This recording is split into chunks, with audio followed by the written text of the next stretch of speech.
आप सभी लोगों का मैथ्स बाय ऋषि सर के यूट्यूब चैनल पर स्वागत है। उम्मीद करता हूं आप सभी लोग बहुत अच्छे होंगे और आपकी सबकी तैयारी भी बहुत अच्छी चल रही होगी।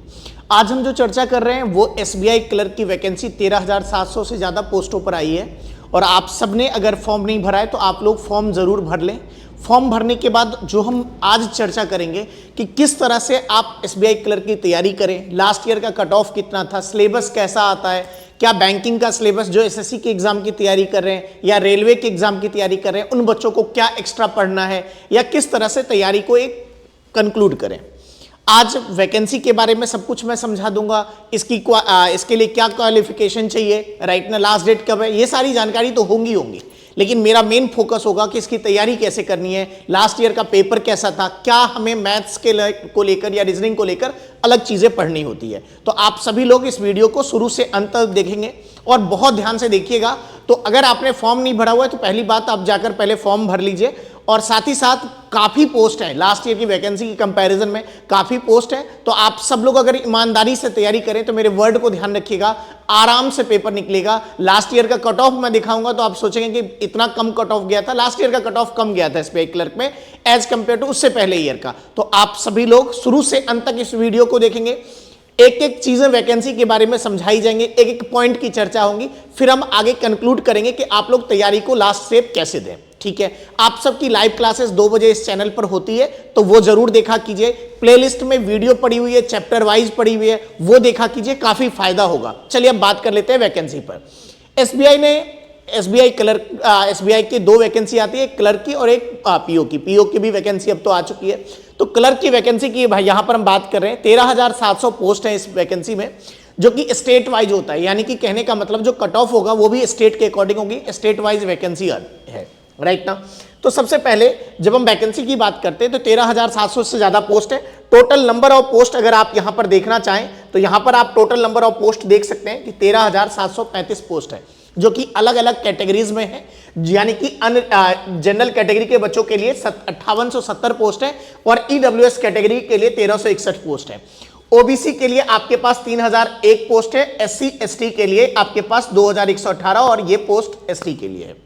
साथ ही साथ इस वैकेंसी का जो अप्लाई करेंगे तो 750 रुपए रेट है, राइट ना, यानी कि फॉर्म भरने का चार्ज जो है वो 750 रुपए है, जो कि एससी एसटी, राइट ना, और दिव्यांग कैटेगरी के बच्चों के लिए ये पैसे नहीं लगते, तो उनके लिए फ्री ऑफ कॉस्ट है। बाकी आप जितने भी जनरल कैटेगरी के बच्चे हैं, ईडब्ल्यूएस या ओबीसी है, उनको फीस तो देनी पड़ेगी, राइट ना। चलिए, तो ये तो रही आपकी वैकेंसी की बात, 13,735 पोस्ट है।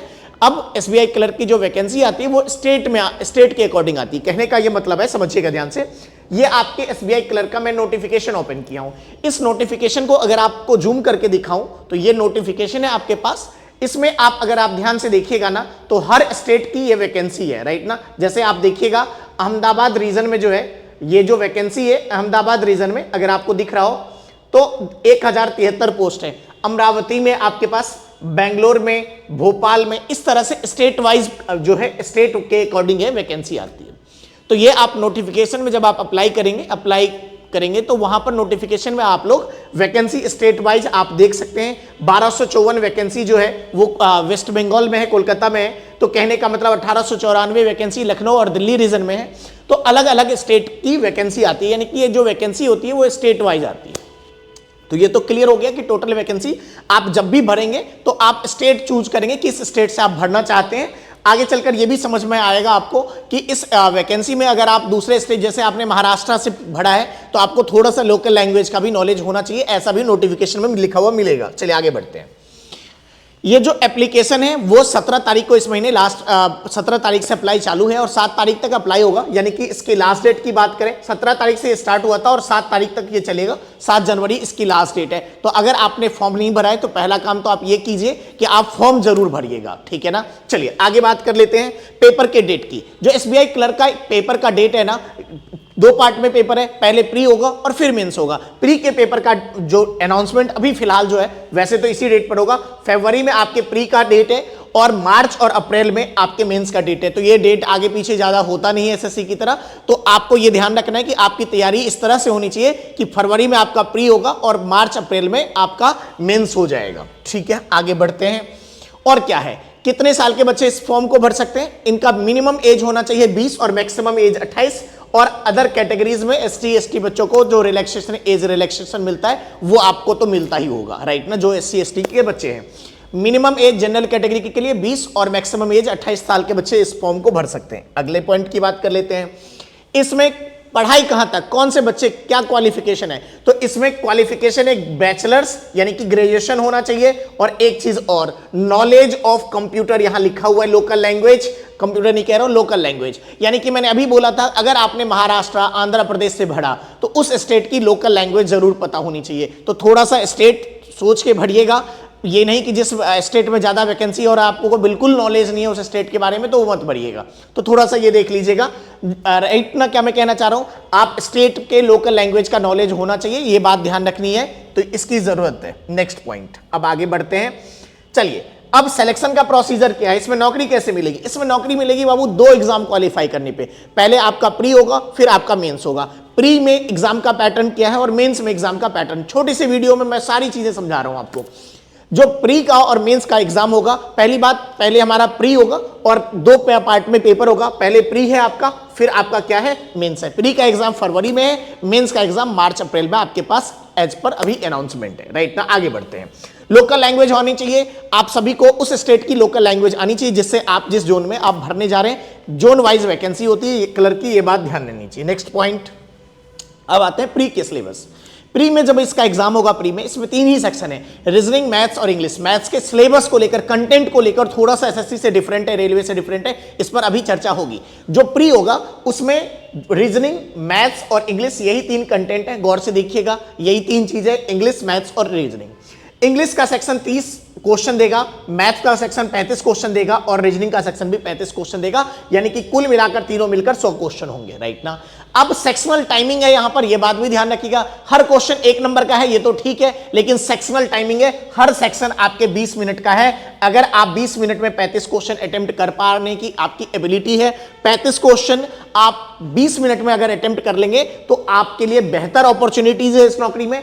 अगर आपकी स्पीड नहीं है तो यहां पे आप मात खा जाएंगे, क्योंकि आपके पास सेक्शनल टाइमिंग है। एसएससी में सेक्शनल टाइमिंग नहीं होती है, कंबाइंड टाइमिंग होती है। तो यहां पर 1 घंटे का पेपर है, लेकिन 20-20 मिनट के 3 सेक्शन है और तीनों सेक्शन में कट ऑफ जाएगा। तीनों सेक्शन में कोई मिनिमम और मिनिमम कट ऑफ फिक्स नहीं होता है। आपको जो तैयारी करनी है वो प्रैक्टिस इस तरह से करनी है कि हर सेक्शन के लिए आपको 20 मिनट मिलेंगे और हर सेक्शन का कट ऑफ भी जाएगा और ओवरऑल कट ऑफ भी जाएगा। इन दोनों पॉइंट्स को आप ध्यान रखिएगा, राइट ना। चलिए, जब आप प्री क्वालिफाई करेंगे तो प्री में जितनी वैकेंसी है उसका 10 गुना मेंस के लिए लिया जाएगा। कहने का मतलब क्या लिखा हुआ है, अप्रोक्सीमेटली 10 टाइम्स, अप्रोक्सीमेटली 10 टाइम्स ये चीज वैकेंसी में दी हुई है कि 10 गुना कैंडिडेट को यहां पर मेंस के लिए ले जाया जाएगा। यानी कि 17,000 के करीब वैकेंसी है तो 10 गुना, कहने का मतलब 1,70,000 बच्चे मेंस के लिए क्वालिफाई करेंगे, ठीक है ना। तो 10 गुना वैकेंसी, 10 गुना बच्चों को मेंस के लिए लिया जाएगा। अब बात कर लेते हैं मेंस में, ये तो प्री 100 का एग्जाम होगा। अब 100 नंबर में लास्ट ईयर का कट ऑफ कितना था, ये बहुत मैटर करता है, राइट ना।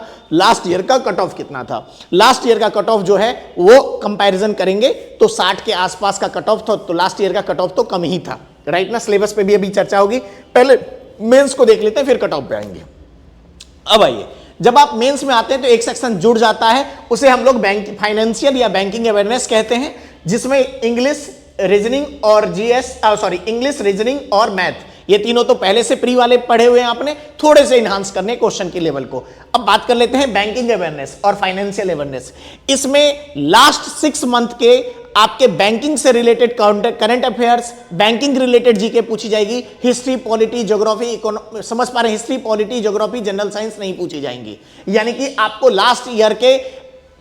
लास्ट ईयर के हिस्ट्री, पॉलिटी नहीं पढ़ने हैं, आपको यहां पे बैंकिंग से रिलेटेड जीके लास्ट 6 मंथ के जरूर पढ़ने हैं। 1 साल के पढ़ लें लेटेस्ट कंटेंट तो ज्यादा बेहतर है। साथ ही साथ बैंकिंग रिलेटेड जीके और बैंकिंग अवेयरनेस पढ़नी है, इकोनॉमी पढ़नी है, इसके अलावा कुछ नहीं पढ़नी है यहां पे।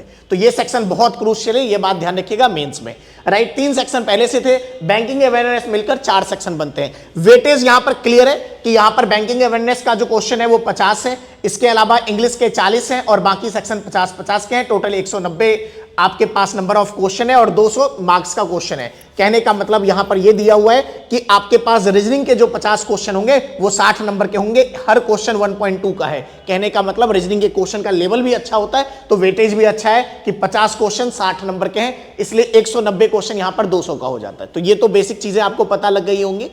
कट ऑफ कम जाता है लेकिन क्वेश्चन का लेवल बहुत अच्छा होता है, स्पेशली इन रीजनिंग। रीजनिंग में बहुत कुछ आप सीखने को मिलेगा। अगर आप जनरल एग्जाम की तैयारी करते हैं, एसएससी, रेलवे वगैरह का, तो बैंकिंग का आप जरूर करके देखिएगा रीजनिंग, तब समझ में आएगा क्या चीजें बदलती है, राइट ना। अब बात कर लेते हैं, आपको मैं मैथ्स पढ़ाता हूं तो मैथ्स में क्या चीजें स्पेशल करनी है। बाबू मैथ्स के आपके प्री में 35 नंबर है, राइट ना, प्री में 35 क्वेश्चन है और आपके पास मेंस में 50 नंबर है, राइट ना। तो प्री में जो 35 क्वेश्चन है उसमें आप ये 4 चैप्टर जो कि एसएससी वगैरह में कम पढ़ते हैं, simplification, approximation, quadratic equation, number series basically reasoning का पार्ट है जनरल एग्जाम में, बट इस एग्जाम में ये मैथ्स का सेक्शन है, तो आप सब लोग ये टॉपिक, साथ ही साथ डीआई, ये टॉपिक अगर आप कर लेंगे ना, केवल ये टॉपिक, तो 35 में से 15 क्वेश्चंस से 20 क्वेश्चन अटेम्प्ट करने से कोई नहीं रोक सकता आउट ऑफ 35। बाकी आप कुछ भी नहीं करेंगे तब भी आपके 15 से 20 क्वेश्चन इसमें simplification, approximation, quadratic equation, number series और डाटा हैंडलिंग या डीआई, इसे करने से ही आपके आ जाएंगे। तो ये चेंजेस है। एसएससी वगैरह में इसका वेटेज नहीं होता है, एसएससी वगैरह में हर टॉपिक से 2-3 क्वेश्चन आते हैं, लेकिन बैंकिंग में इस पर आपको फोकस करना पड़ेगा। आपको मैं पेपर भी दिखा कर जा रहा हूं कि आपके पेपर में भी ये जो टॉपिक मैंने बोले हैं कि 35 में से 15 से 20 क्वेश्चन इससे होंगे तो होंगे, राइट ना। तो ये बात भी ध्यान रखनी है। मैं आपको अब पेपर एक बार दिखाना चाहूंगा, राइट ना। इसके अलावा 15 से 20 तो वहां से हुआ, बाकी अर्थमेटिक के ये सारे चैप्टर हैं जिनसे क्वेश्चन आएंगे। इसमें कौन कौन सा चैप्टर मैंने हटा दिया, नंबर सिस्टम मैंने हटा दिया, एचसीएफ एलसीएम हटा दिया जो कि सब एग्जामों में पढ़ते हैं, यहां पे मैंने हटा दिया है। इसके अलावा क्या चैप्टर मैंने हटा दिए, इसके अलावा मैंने ज्योमेट्री हटा दी, इसके अलावा मैंने ट्रिगो हटा दिया, इसके अलावा मैंने अलजेब्रा हटा दिया। ये टॉपिक बैंकिंग में बाबू नहीं आते हैं, जनरल एग्जाम में पूछे जाते हैं। बाकी ये सारे टॉपिक पढ़ेंगे तो आपको 10 नंबर मिलेगा, जिसे हम लोग लैंग्वेज प्रॉब्लम में क्वेश्चन मिलेंगे। बाकी सारे टॉपिक आपको इनके साथ ये टॉपिक जरूर अटैच करना है as far as maths is concern. Topic के इसके बाद क्वेश्चन देख लेते हैं। लास्ट ईयर का कट ऑफ 60 के आसपास, मैं कह रहा हूं कम ही है, तो लास्ट ईयर का कट ऑफ कम है, ये नहीं कि कम की तैयारी करें, हाँ इसके आसपास कट ऑफ जरूर रहेगा, तो आप सब लोग तैयारी इस तरह से करें, राइट ना। चलिए, कैलकुलेशन बहुत मैटर करता है, लास्ट ईयर का पेपर देखना बहुत मैटर करता है, एसएससी से डिफरेंट होता है, तो लास्ट ईयर का पेपर जरूर देख लीजिएगा कि मैथ्स और रीजनिंग में क्या डिफरेंट आपको करना है। मैं आपको पेपर दिखा देता हूं as far as maths is concern. Last year का जो एसबीआई क्लर्क का पेपर हुआ था उसमें मैथ का जो सेक्शन था वो आपको मैंने बोला है 15 से 20 उस सेक्शन का, तो 30 क्वेश्चन तो इंग्लिश के थे, 30 के बाद 31 से मैथ्स के क्वेश्चन, ये लैंग्वेज प्रॉब्लम शुरू हुआ है। ये आपके पास कंपाउंड इंटरेस्ट का क्वेश्चन दिख रहा है मुझे, इसके अलावा एवरेज का क्वेश्चन दिख रहा है, एज का क्वेश्चन दिख रहा है, सारे टॉपिक उसमें है जो मैंने बोले हैं। इसके अलावा मेंसुरेशन का क्वेश्चन दिख रहा है, इसके अलावा बोट एंड स्ट्रीम का क्वेश्चन, ये सब लैंग्वेज प्रॉब्लम कहलाता है। इसके अलावा पार्टनरशिप का क्वेश्चन दिख रहा है, इसके अलावा टाइम एंड डिस्टेंस का क्वेश्चन दिख रहा है मुझे, राइट ना। इसके अलावा टाइम एंड वर्क का क्वेश्चन दिख रहा है, ये मिक्सर एंड एलिगेशन का क्वेश्चन दिख रहा है, प्रॉफिट लॉस का क्वेश्चन दिख रहा है। सारे लैंग्वेज प्रॉब्लम के चैप्टर जो मैंने बोले हैं अभी क्वेश्चन पढ़े हैं। नंबर सीरीज के 5 क्वेश्चन आपके सामने हैं, मैं अभी पेपर देखा रहा हूं, ये लास्ट ईयर का पेपर है, मैं आपको वेटेज भी बताएं उस पर भी ले जाऊंगा।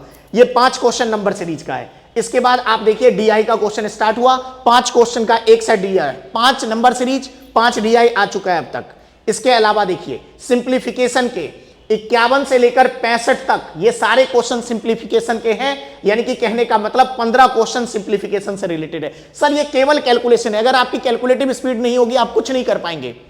तो ये बात ध्यान रखनी बहुत जरूरी है कि आपकी कैलकुलेशन बहुत इंडीड इंपॉर्टेंट है। 20 मिनट में 35 क्वेश्चन सोच पा रहे हैं, हर मिनट में 2 क्वेश्चन करने हैं, तो आपकी कैलकुलेशन ये केवल और केवल कैलकुलेशन है। इसके लिए square, square root, cube, cube root, multiply, divide, समझ पा रहे हैं, ये सारी बेसिक कैलकुलेशन बहुत अच्छी होनी चाहिए और साथ ही साथ आपका सिंप्लीफिकेशन फास्ट होना चाहिए। तो 15 क्वेश्चन तो सिंप्लीफिकेशन के सीधे तौर पर आपको दिख रहे हैं, 5 नंबर सीरीज के दिख गए, 20 हो गए, राइट ना। अब आप देखिए मैंने 20 बोला था, तो इसमें नंबर क्वाड्रेटिक इक्वेशन से क्वेश्चन नहीं है, तो कहने का मतलब मैंने क्या कहा था उस पर।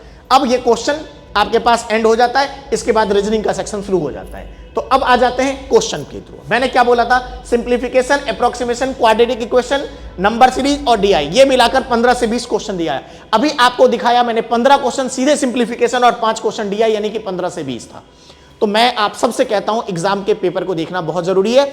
मैं उम्मीद करता हूं ये इंफॉर्मेशन आपको हेल्प करेगी। आप सभी लोग, लास्ट डेट 7 तारीख है और 7 तारीख के आसपास में आपको वैकेंसी, 7 तारीख लास्ट डेट है, तो लास्ट डेट का इंतजार मत कीजिए। आप सब लोग फॉर्म जरूर भरें और आप सभी लोग जो भी जेन्युइन वे में तैयारी कर रहे हैं, आप लोग 2 बजे लाइव क्लास में जरूर जुड़ा करें।